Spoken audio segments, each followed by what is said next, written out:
ಹಾವಳಿ ಜೋರಾಗುವ ಸಾಧ್ಯತೆಗಳಿದ್ದಾವೆ.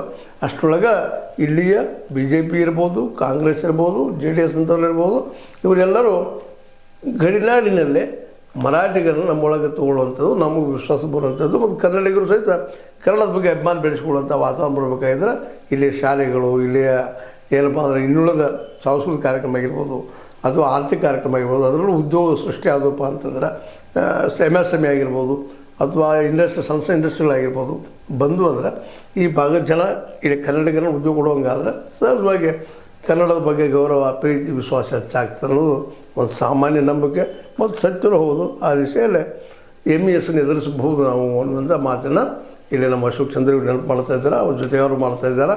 ಇಲ್ಲಿ ಕರ್ನಾಟಕ ಸರ್ಕಾರ ಈ ದಿಶೆಯಲ್ಲಿ ಒಂದಿಷ್ಟು ಕಾಳಜಿ ವಹಿಸ್ರಿ. ನಮ್ಮ ಮರಾಠಿ ಬಾಂಧವರು ಸಹಿತ ಹೌದಪ್ಪ ನಾವು ಕನ್ನಡಿಗರು ಕರ್ನಾಟಕದಲ್ಲಿ ಚೆನ್ನಾಗಿದ್ದೀವಿ, ಆರಾಮಿದ್ದೀವಿ ಅನ್ನೋಂಥ ಒಂದು ಮನವರಿಕೆ ಮಾಡ್ಕೊಳ್ಳಿ.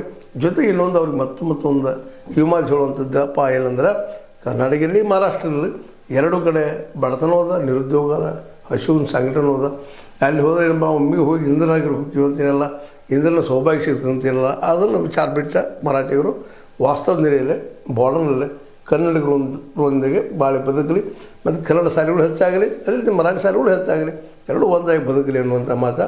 ಉದ್ಯೋಗಗಳು ಸೃಷ್ಟಿಯಾಗಲಿ. ಯಾಕಂದ್ರೆ ಉದ್ಯೋಗ ಇತ್ತಂದ್ರೆ ಜಗಳ ಆಗುವುದಿಲ್ಲ. ಕಾಲಿದ್ಗಳು ಐಡಲ್ ಮೈಂಡೆಡ್ ಜಗಳ ಸುರಕ್ಷಾಪಾದ ಕಾರ್ಯಕ್ರಮ ಜಗಳ ಶುರು ಆಗ್ತವೆ.